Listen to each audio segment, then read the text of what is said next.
የኢትዮጵያ ዳር ድንበር በድሮን ተደበደበ። አስደንጋጩ ዜና ከደቡብ ሱዳን ድንበር ተሰምቷል። የሱዳን ኃይል ኢትዮጵያ ላይ የአየር ጥቃት ሊፈጽም ይችላል በሚል እየተፈራ ባለበት በዚህ ሰዓት ከሌላ አቅጣጫ የተሰነዘረው የድሮን ጥቃት ለቀጠናው ሌላ ራስ ምታት ሆኗል።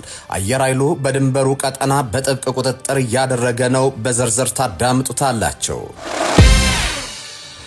የሐራ መሬት ኃይሎችን ትግል እንደሚደግፍ የጌታቸው ረዳ ፓርቲ በይፋ አሳወቀ። የሐራ መሬት ታጣቂው ኃይል የጌታቸው ረዳ ስምረት ፓርቲ ወታደራዊ ክንፍን የሚሉ ክሶች እየተሰሙ ባለበት በዚህ ሰዓት ፓርቲው የአማጺ ኃይሉን ትግል እደግፋለሁ ማለቱ ትኩረት ሳቢ ሆኗል። በዝርዝር የምንቃኘው ሌላኛው መረጃችን ነው። በነ ዶክተር ወንደሰን አሰፋ መዝገብ ጉዳያቸው እየታዩ ያሉ 15 ተከሳሾች የቀረበባቸውን የሽብር ክስ በማስረጃ እንዲከላከሉ ተወሰነ። የግብጽ ጦር እየጠነከረ ነው ሲሉ ኔታንያሁ አስጠነቀቁ። እስራኤል ሁኔታውን በቅርብ ልትከታተለው እንደሚገባ ማሳሰቢያ መስጠታቸው የተሰማ ሲሆን ጉዳዩ ላይ ካይሮና ቴልአቪቭን ውጥረት ውስጥ ሊከት ይችላል በሚል ተፈርቷል። ጤና ይስጥልኝ። የዕለቱን ዜናዎች ይዘን ቀርበናል።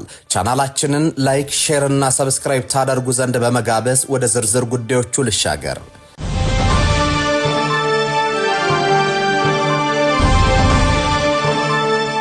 የሐራ መሬት ኃይሎች ትግል እንደሚደግፍ የጌታቸው ረዳ ፓርቲ በይፋ አሳወቀ። የሐራ መሬት ታጣቂዎች ኃይል የጌታቸው ረዳ ስምረት ፓርቲ ወታደራዊ ክንፍ ነው የሚሉ ክሶች እየተሰሙ ባሉበት በዚህ ሰዓት ፓርቲው የአማጺ ኃይሉን ትግል እደግፋለሁ ማለቱ ትኩረት ሳቢ ሆኗል።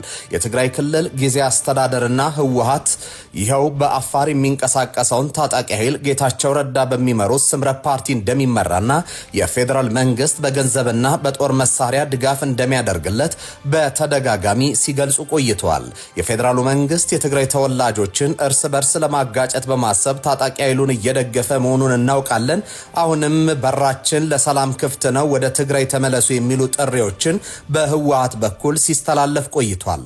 ሆኖም ታጣቂ ኃይሉ የፌዴራል መንግስት የሚያደርግለት አንዳችም ድጋፍ እንደሌለ በመጥቀስ በክልሉ ውስጥ ሁሉን ያማከለ ፖለቲካዊ ተሳትፎ እስከሚፈጠር ድረስ ትግሉን እንደሚቀጥል ይናገራል።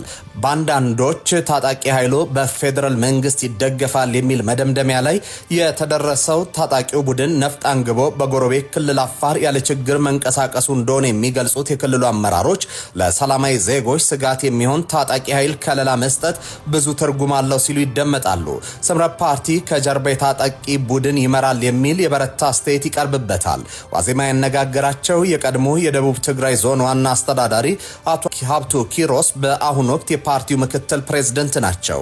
የስምረት ፓርቲ ምክትል ሊቀመንበር የሐራ መሬት ታጣቂዎችን አደራጅታችሁ ድጋፍ ታደርጋላችሁ ይባላል፣ የእርሱ አስተያየት ምንድነው ተብለው ተጠይቋል። አሁን በጥሩ ቁመና ላይ እንገኛለን። በአሁኑ ወቅት የፌዴራል መንግስት የሚያደርግልን አንዳች ድጋፍ የለም። ድጋፍ የሚያደርጉልን በሀገር ውስጥና በውጭ ያሉ የትግሉ ደጋፊዎች ናቸው። እስካሁን ወደ 3 ሚሊዮን ብር ገደማ ድጋፍ አድርገውልናል ብሏል። እኛ ያሉት ስምረት ፓርቲ የትጥቅ ትግሉ አካል ነው እንደማለት ይሆን የሚል ለቀረበላቸው ጥያቄ ሲመልሱም የትግሉ ዓላማን እንደግፋለን እንጂ ፓርቲያችን የሚመራው ሰራዊት የለም የሚል ምላሽ ሰጥተዋል። የኢትዮጵያ ድንበር በድሮን ተደበደበ። አስደንጋጩ ዜና ከደቡብ ሱዳን ድንበር ተሰምቷል። የሱዳን ኃይል ኢትዮጵያ ላይ የአየር ጥቃት ሊፈጽም ይችላል በሚል እየተፈራ ባለበት በዚህ ሰዓት ከሌላ አቅጣጫ የተሰነዘረው የድሮን ጥቃት ለቀጠናው ሌላ ራስ ምታት ሆኗል።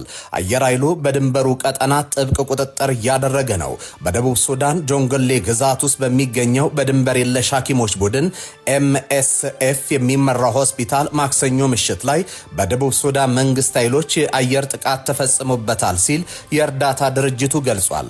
የደቡብ ሱዳን መንግስት ግን እስካሁን ምንም አይነት አስተያየት አልሰጠም።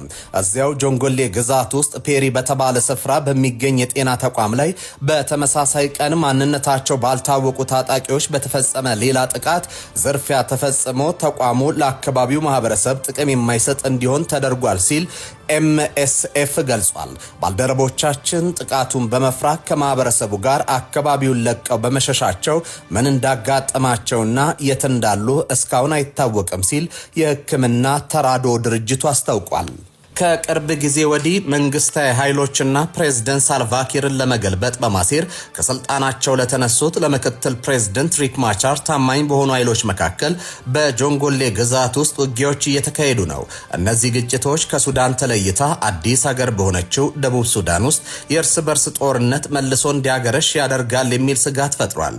ከፍተኛ የምግብ እጥረት ካለባቸው የደቡብ ሱዳን ክፍሎች መካከል አንዱ በሆነው ጆንጎሌ ውስጥ ከፍተኛ የጤና አገልግሎት ፍላጎት ያለ ሲሆን ካለፈው ታህሳስ ወር ወዲህ በተካሄዱ ውጊያዎችና የአየር ድብደባዎች 280 ሺህ የሚገመቱ ሰዎች መፈናቀላቸውን የተባበሩት መንግስታት ድርጅት ገልጿል።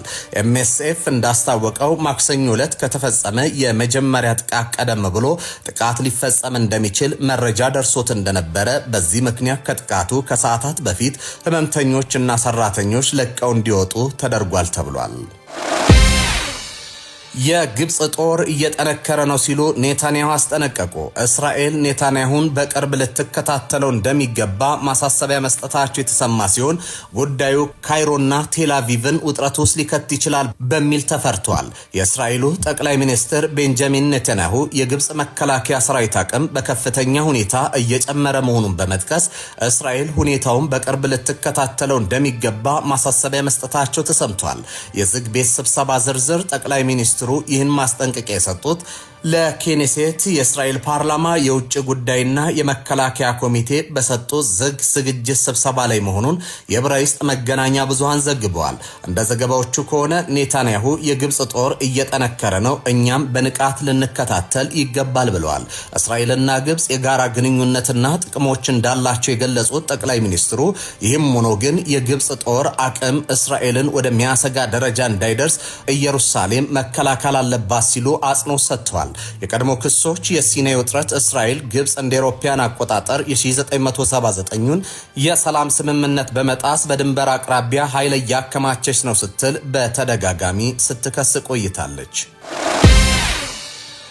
በነ ዶክተር ወንደሰን አሰፋ መዝገብ ጉዳያቸው እየታዩ ያሉ 15 ተከሳሾች የቀረበባቸውን የሽብር ክስ በማስረጃ እንዲከላከሉ ተወሰነ። ተከሳሾቹ ሐምሌ 15 2015 ዓ.ም በአማራ ክልል በነበረው ሁከት ተጠርጥረው በቁጥጥር ስር የዋሉ ናቸው። በነ ዶክተር ወንደሰን አሰፋ ስም በሚጠራው መዝገብ 51 ተከሳሾች የነበሩ ሲሆን አራቱ ጋዜጠኞች መስከረም አበራ፣ ጎበዜ ሲሳይ፣ ዳዊት በጋሻውና ገነት አስማማውን ጨምሮ 23ቱ ተከሳሾች ባሉበት መዝገባቸው እየታየ ይገኛል። ጥር 28 2018 ዓ.ም የዋለው የፌዴራል ከፍተኛ ፍርድ ቤት ልደታ ምድብ 3ኛ ጸረ ሽብርና ህገ መንግስታዊ ችሎት 6ቱን ተከሳሾች በነጻ ማሰናበቱን የተከሳሹ ጠበቃ አቶ ሰለሞን ገዛኸኝ ለቢቢሲ ተናግረዋል። ሁለቱ ተከሳሾች ደግሞ አንቀጽና የተከሰሱበት ህግን በመቀየር ጥፋተኛ ናቸው ይከላከሉ ሲል ፍርድ ቤቱ ብይን መስጠቱን ተናግረዋል። የቀሩት 15ቱ ተከሳሾች ደግሞ በሽብር አዋጁ ከእድሜ ልክ እስከ ሞት የሚያስቀጣ ክስ የቀረበባቸው ሲሆን ፍርድ ቤቱ ተከሳሾቹን የጥፋተኝነት ብይኑን በማስረጃ እንዲከላከሉ ለሚያዝያ 26 2018 ዓ.ም ቀጠሮ መስጠቱን የተከሳሾቹ ጠበቃ አቶ ሰለሞን ለቢቢሲ ተናግረዋል። ተከሳሾቹ ከአማራ ክልል ሁከት ጋር በተያያዘ ተጠርጥረው ከተያዙ 3 ዓመት ገደማ ይሆናቸዋል። አቃቤ ህግ ያቀረበው የድምፅና የቴክኒክ ማስረጃ ላይ አስተያየት ከሰጠን 3 ወር ሊሆነው ነው። ፍርድ ቤቱ የእኛን አስተያየት ከተቀበለና አቃቤ ህግን መልስ ከወሰደ ብይን ሰጥቷል ሲሉ ጠበቃው ተናግረዋል። አራቱ ጋዜጠኞችን ጨምሮ 15ቱ ተከሳሾች በሽብር ክስ ጥፋተኛ መባላቸውን አቶ ሰለሞን አስረድተዋል። ይህን ድንጋጌ በሽብር አዋጁ ከባዱ ነው፣ ምክንያቱም የመጨረሻው የሞትና የእድሜ ልክ ቅጣት የሚያስቀጣ የህግ ድንጋጌ ነው ብለዋል። ከተከሳሾቹ መካከል የቀድሞ የሐረማያ ዩኒቨርሲቲ መምህር ዶክተር ሲሳይ ወግቸው ክስ ከሽብር አዋጁ ክስ በመቀየሩና ይህም ዋስትና ስለማያስከለክል እንደ አዲስ ለዋስትና መብት እንደሚከራከሩ ጠበቃው ተናግረዋል።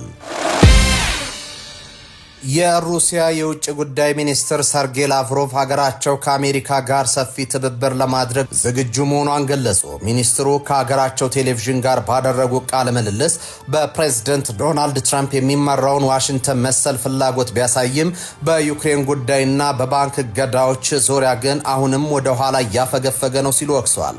ላቭሮቭ እንደገለጹ በፕሬዝደንት ባይደን ወቅት ተቋርጦ የነበረው የሁለቱ ሀገራት ግንኙነት ትራምፕ ወደ ስልጣን ከመጡ በኋላ አወንታ አዎንታዊ ለውጥ አሳይቷል። የአሜሪካ የውጭ ጉዳይ ሚኒስትር ማርኮ ሩቢዮ ሁለቱም ሀገራት የየራሳቸው ብሔራዊ ጥቅም እንዳላቸውና ይህም ሁል ጊዜ ላይገጥም እንደሚችል መግለጻቸውን ላቭሮቭ አስታውሰዋል። ይሁን እንጂ ይህ ልዩነት ወደ ቀጥተኛ ግጭት እንዳያመራ በሁለቱ ወገኖች ስምምነት መኖሩን ጠቁመዋል። ሩሲያ በጋራ ለመስራት ብትፈልግም የአሜሪካን ግንኙነት ለማደስ መጀመሪያ የዩክሬንን ጉዳይ መፍታት አለባት የሚል ቅድመ ሁኔታ ማስቀመጧን ሚኒስትሩ ተችቷል። የዩክሬን ግጭት አሁንም እንደቀጠለ ነው። በሩሲያ ላይ የሚቀመጡ አዳዲስ መስፈርቶች ቅድመ ሁኔታዎች እየጨመሩ ነው ብሏል። ተግባራዊ እርምጃ ይጠበቃል። የአሜሪካ መንግስት በሩሲያ ላይ ጣለው ማዕቀብ አለማንሳቱንና የታገዱ የሩሲያ ንብረቶች አለመልቀቁ የዋሽንግተን ቅንነት ጥያቄ ውስጥ እንደሚጥለው ላቭሮቭ ገልጿል። በመሆኑም የወደፊቱን ትብብሮች በቃላት ብቻ ሳይሆን በተግባራዊ እርምጃዎች ሊደገፉ እንደሚገባም አሳስበዋል። ተመልካቾች ለሰዓቱ የነበሩን ዜናዎች ነበሩ። በያላችሁበት ሰናይ ጊዜ